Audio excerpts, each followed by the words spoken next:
আসসালামু আলাইকুম প্রিয় সপ্তম শ্রেণীর শিক্ষার্থীবৃন্দ, আশা করি সবাই ভালো আছো। আজকে আমরা নতুন আরেকটি ভিডিও নিয়ে তোমাদের সামনে হাজির হলাম। আমরা আজকে করব তোমাদের মূল বইয়ের অনুশীলনী 1.1-এর 3 এবং 4 নম্বর অঙ্ক। 3 নম্বর অঙ্কে আমাদের বলছে নিচের সংখ্যাগুলোকে কোন ক্ষুদ্রতম সংখ্যা দ্বারা গুণ করলে গুণফল পূর্ণবর্গ সংখ্যা হবে। তার মানে এখানে ক এবং খতে যে দুইটা সংখ্যা দিয়েছে, এই দুইটা সংখ্যা কোনোটি পূর্ণবর্গ সংখ্যা নয়। এর সাথে ছোট কোন সংখ্যা অথবা ক্ষুদ্রতম কোন সংখ্যা গুণ করলে এই সংখ্যা দুটি পূর্ণবর্গ সংখ্যা হবে সেটা আমাদের বের করতে হবে। আর 4 নম্বর আমাদের বলছে নিচের সংখ্যাগুলোকে কোন ক্ষুদ্রতম সংখ্যা দ্বারা ভাগ করলে ভাগফল পূর্ণবর্গ সংখ্যা হবে। তার মানে 4-এ যে ক এবং খতে দুটো অঙ্ক দিয়েছে, এই দুইটা সংখ্যাও কিন্তু পূর্ণবর্গ সংখ্যা নয়। এদের সাথে কোন ক্ষুদ্রতম সংখ্যা ভাগ করলে ভাগফল পূর্ণবর্গ সংখ্যা হবে। তো চলো আগে একটু বেসিক নিয়ে আলোচনা করি।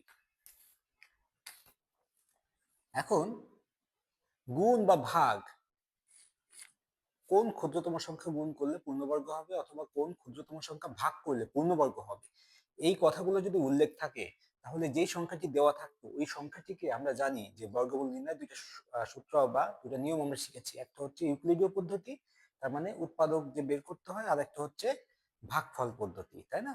ভাগ প্রক্রিয়ায় যে যখন বলা হবে যে কোন ক্ষুদ্রতম সংখ্যা দ্বারা গুণ করলে অথবা কোন ক্ষুদ্রতম সংখ্যা দ্বারা ভাগ করলে গুণফল অথবা ভাগফল পূর্ণবর্গ সংখ্যা হবে, তখন আমাদের করতে হবে কি, যে এই যে ইউক্লিডীয় পদ্ধতিতে যেটা আমরা শিখেছি বর্গমূল নির্ণয়ের সূত্র, সেই পদ্ধতিতে যেতে হবে।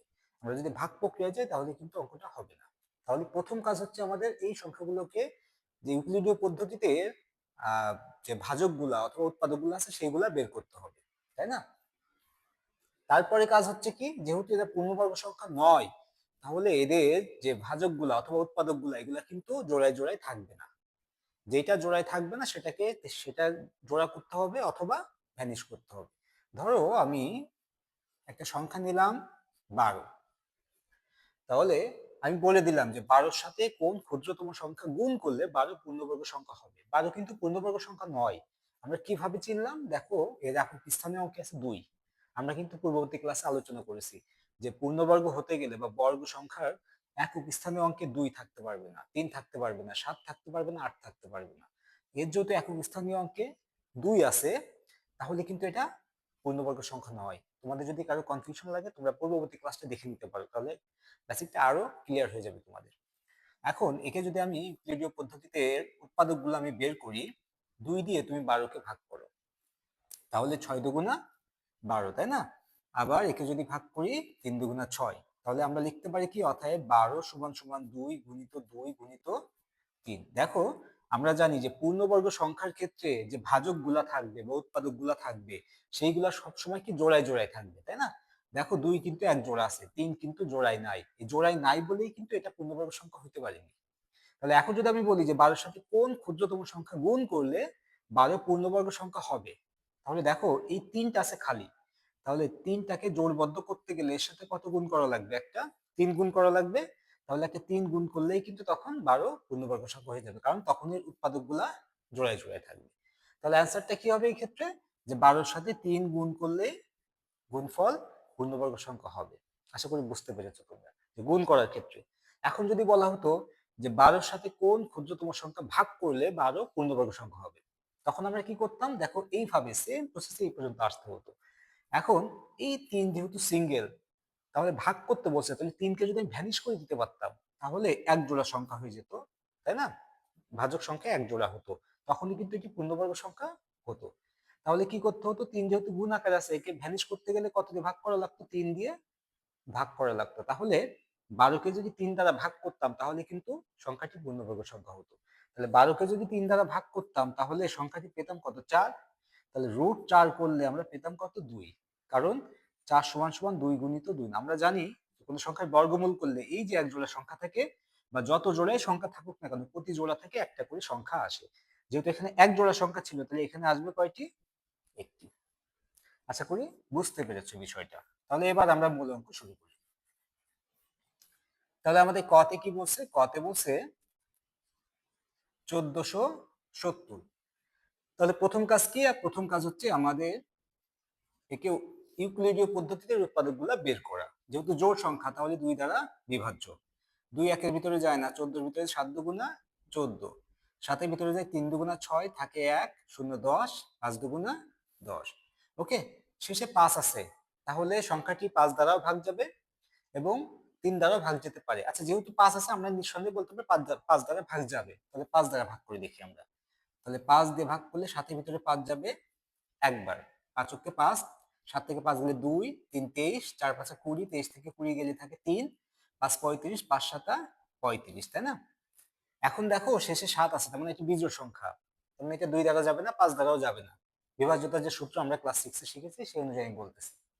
তাহলে 3 দ্বারা ভাগ যাবে কিনা? 3 দ্বারা ভাগ যাওয়ার শর্ত কি? যে অঙ্কগুলোর যোগফল যদি 3 দ্বারা বিভাজ্য হয় তাহলে পুরো সংখ্যাটি 3 দ্বারা বিভাজ্য।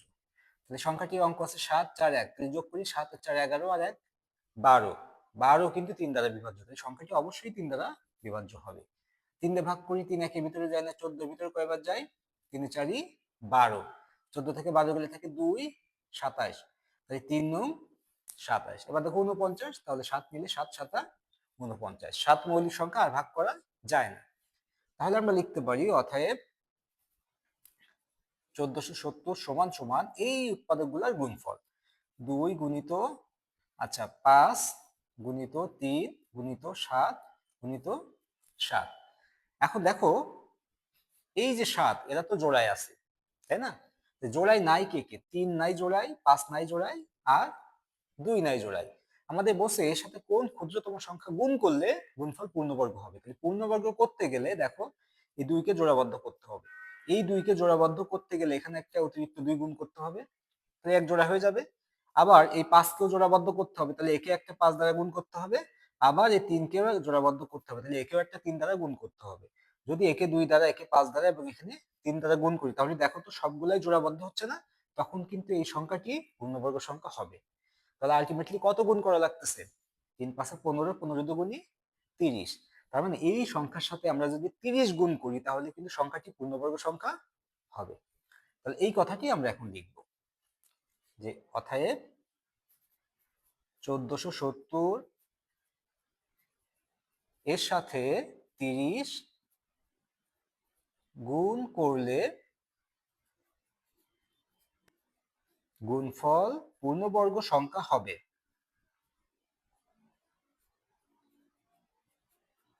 ওকে, আশা করি তোমরা বুঝতে পেরেছো অঙ্কটি। তাহলে এবার চলো আমরা খ নম্বরটা দেখে ফেলি।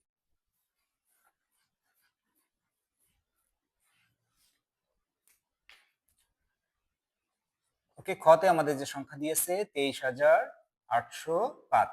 তাহলে প্রথম কাজ হচ্ছে আমার এর উৎপাদক গুলা বের করা। যেহেতু শেষে 5 আছে তাহলে সংখ্যাটি অবশ্যই 5 দ্বারা বিভাজ্য হবে, তাই না? তাহলে 5 দ্বারা ভাগ করলে প্রথম 2 এর ভিতরে 5 যায় না, তাহলে 3 23, তাহলে 5 23 এর ভিতরে যায় 4 5 20, থাকে 3 38, 5 7 35, থাকে 3 0 0, তাহলে 30, 5 6 30, 5 5 এর ভিতরে 5 কে 5। বিজোড় সংখ্যা যেহেতু 5 নাই শেষে, 5 দ্বারা বিভাজ্য হবে না, তাহলে 3 দ্বারা হয় কিনা দেখি আমরা। 6 আর 1 7, 7 7 14, 14 আর 4 18, 3 দ্বারা 18 কে ভাগ করা যায়, তাহলে এটা অবশ্যই 3 দ্বারা বিভাজ্য। 3 নাও, 4 এর ভিতরে যাবে একবার, 3 কে 3, থাকে 1, 7 17, 3 5 15, থাকে 2, 26, 3 8 24, থাকে 2, 1 21, 3 7 21। আবার বিজোড় সংখ্যা দেখি আবার 3 দ্বারা বিভাজ্য হয় কিনা।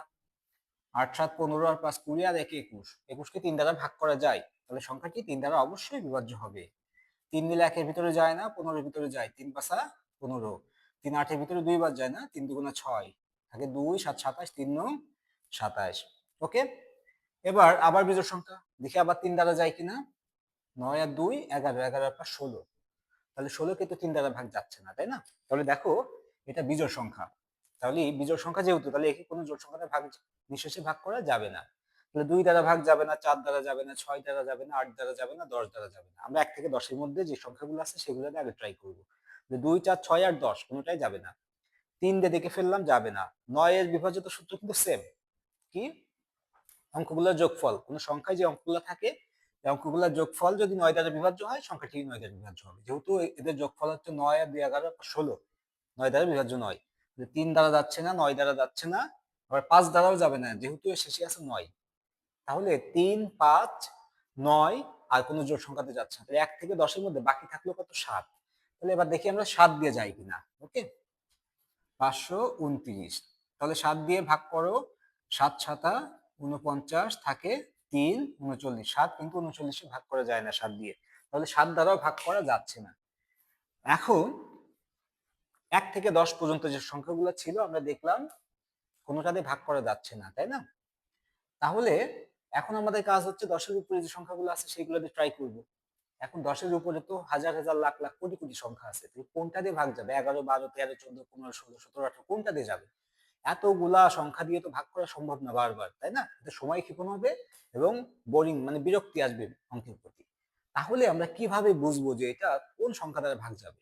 তাহলে টেকনিকটা হচ্ছে, যেহেতু এটা বর্গমূল বের করতেছি আমরা, তাই না? তাহলে শেষে যে সংখ্যাটি আছে এই সংখ্যাটি নিঃশেষে বিভাজ্য হবে।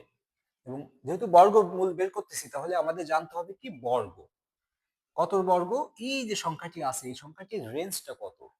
রেঞ্জটা কত মানে ধরো 10-এর স্কোয়ার মানে কত? 100। 20-এর স্কোয়ার মানে কত? 400, তাই না? 30-এর স্কোয়ার মানে কত? 900। এখন কথা হচ্ছে যে 529 দেখো তো কিসের ভিতরে 1 থেকে 400-র মধ্যে নাকি 400 থেকে 900-র মধ্যে? এই যে 400 থেকে 900-র মধ্যে, তাই না? 529। তাহলে যেহেতু 400 থেকে 900-র মধ্যে, তাহলে 20 থেকে 30, তাই না, মূল সংখ্যা ছিল। তাহলে 20 থেকে 30 যে কোনো একটি সংখ্যা দ্বারা বিভাজ্য হবে এটি। এখন দেখো 20 থেকে 30-এর মধ্যে যে জোড় সংখ্যাগুলো আছে সেগুলো দ্বারা কিন্তু বিভাজ্য হবে না, কারণ এ বিজোড় সংখ্যা। তাহলে 20 22 24 26 28 30 কোনোটা দ্বারাই হবে না। এখন আমাদের দেখতে হবে তাহলে বিজোড় সংখ্যাগুলো 21 23 25 27 আর 29। তাহলে 25 দ্বারা হবে না, কারণ শেষে আছে 9। ওকে, তাহলে বাকি থাকলো কি 21 আছে, 23 আছে, 27 আছে, 29 আছে। এখন এই চারটার মধ্যে কোনটা নিব? দেখো আমার এখানে কত আছে শেষে? 9। তাহলে কোন দুইটা সংখ্যা গুণ করলে 9 হয়? 3 আর 3 আর 7 আর 7। 3 3 গুণ করলে 9 আর 7 7 গুণ করলে 49, তাই না? তাহলে 23 এর শেষে 3 আছে, তাই না? আবার 27 এর শেষে 7 আছে। 23 দ্বারা গুণ করলেও যাইতে পারে, ভাগ করলে আবার 27 দ্বারা ভাগ করলেও যেতে পারে। তাহলে কোনটা নিব? তাই না? ধরো 23 নিব। এখন 23 নিলে 23 এর বর্গটা আমরা দেখতে হবে। 23 এর বর্গ যদি 529 হয় তাহলে 23 দ্বারা ভাগ যাবে। আর 27 এর বর্গ যদি 529 হয় তাহলে 27 দ্বারা যাবে। যেকোনো একটা হবে। এখন 23 এর বর্গ বের করব। এখন তোমাদের মনে প্রশ্ন আসতে পারে 23 এর বর্গ মানে তো 23 গুণিত 23। তাহলে এইটা করতে সময় লাগবে তো। পরীক্ষা খাতে কি এত সময় পাওয়া যাবে? আমি খুব সহজে তোমাদের একটা টেকনিক শেখাই দিই। এই টেকনিকটা যদি মাথায় রাখো তাহলে কিন্তু খুব সহজে তোমরা পারবা। ওকে? টেকনিকটা কি? 2 অঙ্ক বিশিষ্ট কোনো সংখ্যার বর্গমূল বর্গ বের করা। প্রথম কাজ হচ্ছে এককের স্থানে যে অঙ্ক থাকবে তার স্কয়ার করা। 3 এর স্কয়ার করো কত হচ্ছে? 9। তারপরে এই দুইটা সংখ্যা গুণ করো। 3 দুগুণা 6, 6 দুগুণা 12। আবার বলি 3 দুগুণা 6, 6 সাথে আবার 2 গুণ করো, তাহলে 6 দুগুণা 12। 12 এর 2 হাতে থাকে 1। এইবার যে দশক স্থানে অঙ্ক, প্রথম অঙ্ক এর সাথে এটা গুণ বর্গ করে 2 এর স্কয়ার করলে 2 দুগুণা 4, হাতে ছিল 1, 5। এই দেখো 529 হয়ে গেছে। তাহলে 23 এর বর্গ করলে 529। তাহলে 23 এর বর্গ মানে কি 529 সমান সমান 23 গুণিত 23, তাই না? তাহলে একে যদি 23 দ্বারা ভাগ করি তাহলে পাওয়া যাবে কত? 23 পাওয়া যাবে অ্যান্সার। তাহলে একে যদি আমি 23 দ্বারা ভাগ করি তাহলে অ্যান্সার আসবে কত? 23। তাহলে 23 দ্বারা ভাগ করলাম তাহলে আসবে কত? 23। 23 হচ্ছে একটি মৌলিক সংখ্যা। 23 কে আর ভাগ করা যাবে না, তাই না? তাহলে কি লিখতে হবে? অতএব 23,805 সমান সমান 5 গুণিত 3 গুণিত 3 গুণিত 23 গুণিত 23।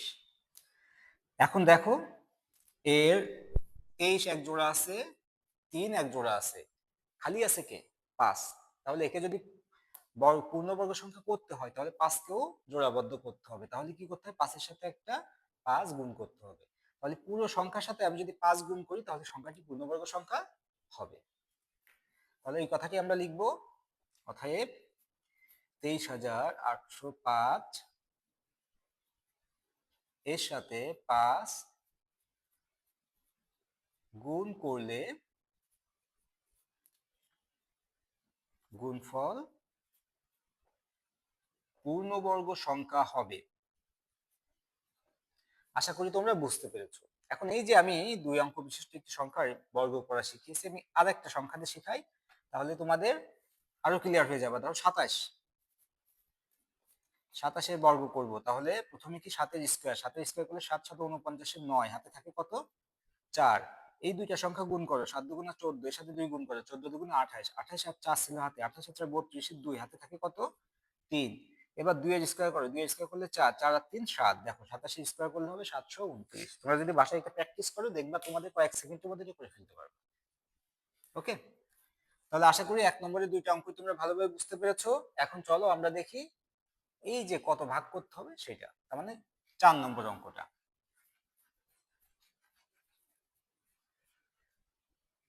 ওকে, 4 এর ক আমাদের যে সংখ্যাটি দিয়েছে 4056, আমি বলছি দুইটা সংখ্যারই দুইটা অঙ্কই একই রকম নিয়মে ইউক্লিডীয় পদ্ধতিতে এদের ভাজকগুলা বের করতে হবে। তাহলে আমরা এই ভাজকগুলো আগে বের করি।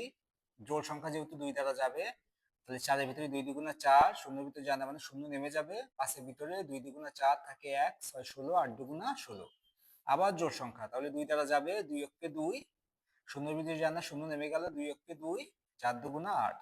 আবার জোড় সংখ্যা, তাহলে 2 দিয়ে 1 এর ভিতরে যায় না, 10 এর ভিতরে 5 দুগুণা 10, 1 এর ভিতরে যায় না 14 এর ভিতরে। দেখো প্রথমে যে একটা সংখ্যা যায়নি, পরে একটা সংখ্যা যে পদাধিকার বলে পেতো, কিন্তু পরবর্তীতে যখন আরেকটা সংখ্যা না যায় তখন আরো একটা সংখ্যা নামাতে হয়, তাই না, নিয়ে আসতে হয়, এই জন্য অতিরিক্ত একটা শূন্য নিতে হয়। 7 দুগুণী 14। আচ্ছা, এই বিষয়টা আমি এখানে একটু ক্লিয়ার করে দিই। ধরো আমি ভাগ করতেছি, এটা ভাগ করতে বললো, 2 দিয়ে প্রথমে 1 এর ভিতরে ভাগ করতে, 2 তো 1 এর ভিতরে যায় না কারণ 1 ছোট, তখন আমরা কি করি আর একটা সংখ্যা নিয়ে নিই, 10, 2 10 এর ভিতরে যাবে 5 বার, 5 দুগুণা 10। প্রথমে কিন্তু সে একটা না গেলে আর একটা সে এমনি পাবে, কোনো সমস্যা নেই। এরপরে 10 এ 10 মিলে গেলে শূন্য বসে না, এই যে 1 নেমে গেল। এইবার 2 1 এর ভিতরে আবার যাচ্ছে না, এ কিন্তু এবার একটা সংখ্যা পেত, একটা সংখ্যা নামাইছি, তাও যাচ্ছে না। যখন যাচ্ছে না তখন আর একটা সংখ্যা নামাতে হয়, এই যে অতিরিক্ত একটা সংখ্যা নামালাম, এই জন্য অতিরিক্ত একটা এখানে শূন্য দিতে হয়। তারপরে 7 দুগুণা 14। আশা করি বুঝতে পেরেছো, এই যে এখানে সেটাই অ্যাপ্লাই করেছি আমরা। ওকে, এখন 507 একটি বিজোড় সংখ্যা, তাহলে 2 দ্বারা যাবে না, আমরা দেখি 3 দ্বারা যায় কিনা। 7 5 12, অঙ্কদ্বয়ের যোগফল 12, 3 দ্বারা বিভাজ্য, তাহলে 3 দ্বারা যাবে। 3 5 এর ভিতরে যায় একবার, 3 কে 3 থাকে 2 আর 0 20, 3 6 18, 20 থেকে 18 গেলে 2, 7 27, 3 9 27। দেখো 169, তাই না, এটা বিজোড় সংখ্যা, দেখতে হবে 3 দ্বারা যায় কিনা।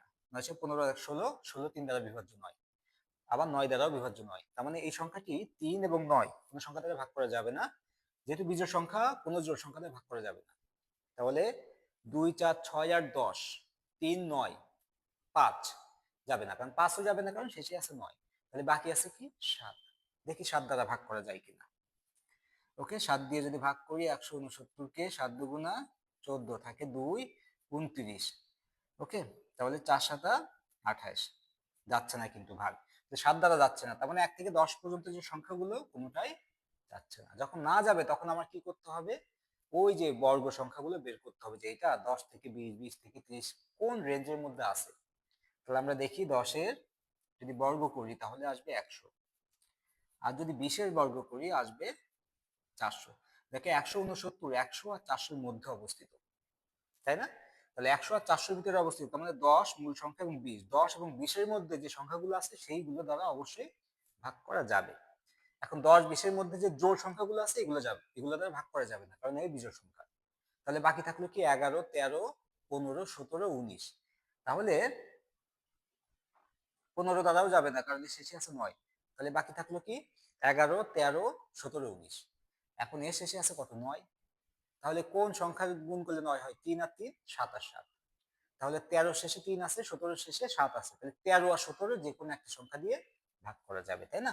এখন আমাদের দেখতে হবে কি 13 এর বর্গ করলে 169 হয় নাকি 17 এর বর্গ করলে 169 হয়। ধরো 13 আমরা বর্গ করি, 3 এর স্কয়ার করলে 9, 3 কে 3, 3 দুগুণা 6, 1 এর স্কয়ার করলে 1, মিলে গেল। তাহলে আমরা বলতে পারতেছি 13 দ্বারা ভাগ করলে ভাগফল 13 হবে, মিলে যাচ্ছে। ওকে, তাহলে একে আমরা 13 দিয়ে ভাগ করি, থাকবে কত 13, 13 মৌলিক সংখ্যা আর ভাগ করা যাচ্ছে না। তাহলে আমরা লিখতে পারি অতএব 4056 সমান সমান 2 গুণিত 2 গুণিত 2 গুণিত 3 গুণিত 13 গুণিত 13। তাহলে আমরা দেখতে পাচ্ছি 13 আছে এক জোড়া আর 2 আছে এক জোড়া, এই একটা 2 খালি আছে, এই একটা 3 খালি আছে, একে বলছে কি জিনিসের সংখ্যাগুলোকে কোন ক্ষুদ্রতম সংখ্যা দ্বারা ভাগ করলে ভাগফল পূর্ণবর্গ সংখ্যা হবে, ভাগ করতে হবে। তাহলে এই দুইকে আর এই দুইকে যদি আমি ভ্যানিশ করে দিতে পারতাম, তিনকে সরি এই দুই আর এই তিনকে ভ্যানিশ করে দিতাম, তাহলে কিন্তু উৎপাদকগুলো জোড়ায় জোড়ায় থাকতো, তাহলে এটি পূর্ণবর্গ সংখ্যা হতো। তাহলে এই সংখ্যার সাথে কত ভাগ করতে হবে? একে ভ্যানিশ করতে গেলে 2 দ্বারা ভাগ করতে হবে, আর একে ভ্যানিশ করতে গেলে 3 দ্বারা ভাগ করতে হবে। তাহলে আলটিমেটলি 2 আর 3, তাহলে 3 দুগুণা 6 দ্বারা ভাগ করতে হবে। আশা করি বুঝতে পেরেছো তোমরা। একে ভ্যানিশ করতে গেলে 2 দ্বারা, একে ভ্যানিশ করতে গেলে 3 দ্বারা। তাহলে 3 দুগুণা 6 দ্বারা যদি আমি এই সংখ্যাটিকে ভাগ করি, তাহলে যে সংখ্যাটি পাবো সেটি হচ্ছে পূর্ণবর্গ সংখ্যা হবে। এটি আমরা লিখে ফেলবো। অতএব 4056 কে 6 দ্বারা ভাগ করলে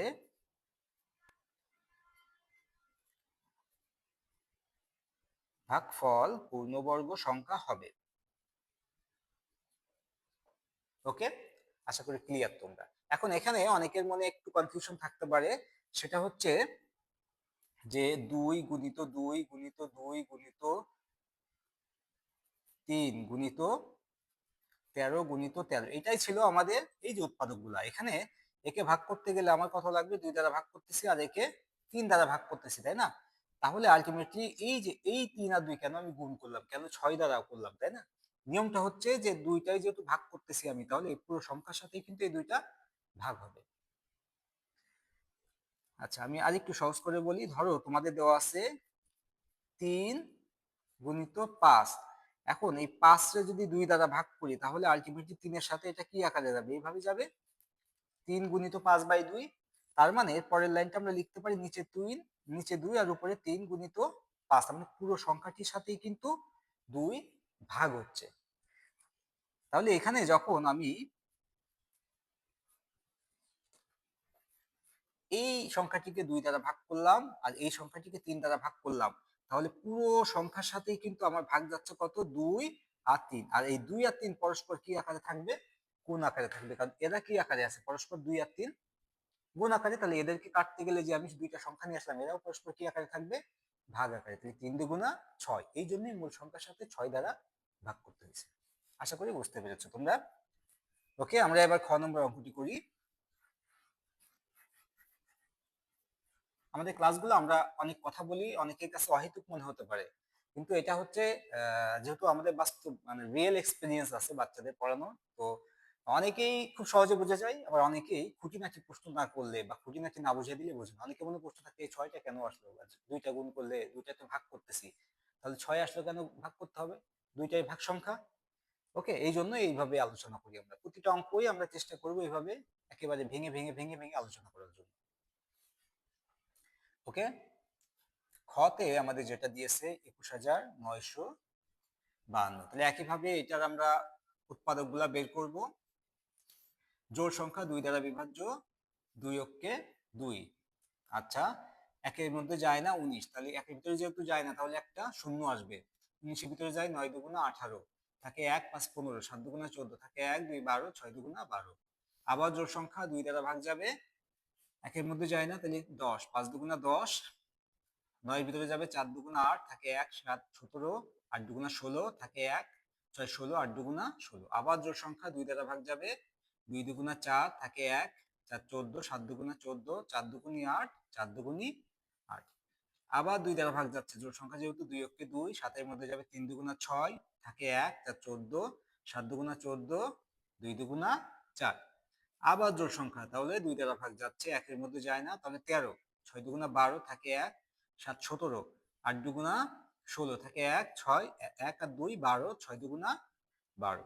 আবার জোড় সংখ্যা, আবার 2 দ্বারা ভাগ যাচ্ছে, 3 দুগুণা 6, 4 দুগুণা 8, 3 দুগুণা 6। এখন কিন্তু আর জোড় সংখ্যা নাই, বিজোড় হয়ে গেছে। তাহলে 2 দ্বারা যাবে না, দেখি 3 দ্বারা যায় কিনা। 4 আর 3 7 আর 3 10, যাচ্ছে না। যেহেতু 10 যোগফল, তাহলে 3 দ্বারা যাচ্ছে না, 9 দ্বারাও যাচ্ছে না, আবার 5 দ্বারাও যাবে না, যেহেতু শেষে 5 নাই। তাহলে 1 থেকে 10 এর মধ্যে 2 3 2 4 6 8 10, কোনো জোড় সংখ্যা যাবে না। 3 5 9 যাচ্ছে না, তাহলে বাকি থাকলো 7। ওকে, আমরা দেখি 7 দ্বারা যায় কিনা। 343 এর ভিতরে 4 7 28, 8 আছে কতটি? 14 হবে, 6 হলে হাতে 1, ডিরেক্ট 3 3 3 মিলে গেলে শূন্য বসে না, 63 3 নামাই দিলাম, তাহলে 7 নং 63, তাহলে মিলে গেল তাই না? তাহলে 7 দ্বারা যাচ্ছে, 7 দ্বারা ভাগ করলে পাচ্ছি কত? 49। ওকে, তাহলে 7 যদি নিই এখানে থাকবে 49, 49 কে আবার 7 দ্বারা ভাগ যায়, 7 7 49। এই 7 মৌলিক সংখ্যা আর ভাগ করা যায় না, তাহলে আমরা লিখতে পারি অতএব 21952 সমান সমান দুই কয়টা? একটা, দুইটা, তিনটা, চারটা, পাঁচটা, ছয়টা, তাই না? 1 2 3 4 5 6, তাহলে 1 2 3 4 5 6, 6টা 2 আর 7 আছে কয়টা? একটা, দুইটা, তিনটা, 7। তাহলে দেখো এটা জোড়বদ্ধ, এটা জোড়বদ্ধ, এটাও জোড়বদ্ধ, এটা জোড়বদ্ধ, সিঙ্গেল আছে কে? 7 শুধু সিঙ্গেল আছে। তাহলে একে যদি পূর্ণবর্গ করতে হয় তাহলে 7 কে ভ্যানিশ করতে হবে, 7 কে ভ্যানিশ করতে গেলে একটা 7 দ্বারা ভাগ করে দিতে হবে, তাহলে পুরো সংখ্যাকেই যদি 7 দ্বারা ভাগ করি তাহলে সংখ্যাটি, প্রাপ্ত সংখ্যাটি পূর্ণবর্গ সংখ্যা হবে। এই কথাটা আমরা লিখব। অতএব 21952 কে 7 দ্বারা ভাগ করলে ভাগফল পূর্ণবর্গ সংখ্যা হবে। ওকে, তো আশা করি অঙ্কগুলো তোমরা বুঝতে পেরেছো। তোমাদের মূল বইয়ে এই ধরনের অঙ্ক আরো 2-3টা আছে, তো তোমরা ওগুলো ছোট ছোট অঙ্ক, তোমরা বাসায় বসে খুব সহজেই কিন্তু এগুলো করে ফেলতে পারবা। আমি আশা করি তোমরা এগুলো করতে পারবা, বাসায় বসে অবশ্যই এগুলো প্র্যাকটিস করবা, এবং প্র্যাকটিস করার পরে যদি ভুল হয়, তার মানে ধরো মিলতেছে না, অঙ্কটা করতে পারোনি, তখন আমাদেরকে কমেন্টে জানাবা, আমরা অবশ্যই পরবর্তী ক্লাসে এটা সলভ করে দিব। আর যদি পারো সেটাও কমেন্টে জানাবো, আমরা দেখতে চাই যে কে কে পারছো তোমরা। ওকে, পরবর্তী ক্লাসে দেখা হবে ইনশাল্লাহ। সবার জন্য শুভকামনা। আল্লাহ হাফেজ।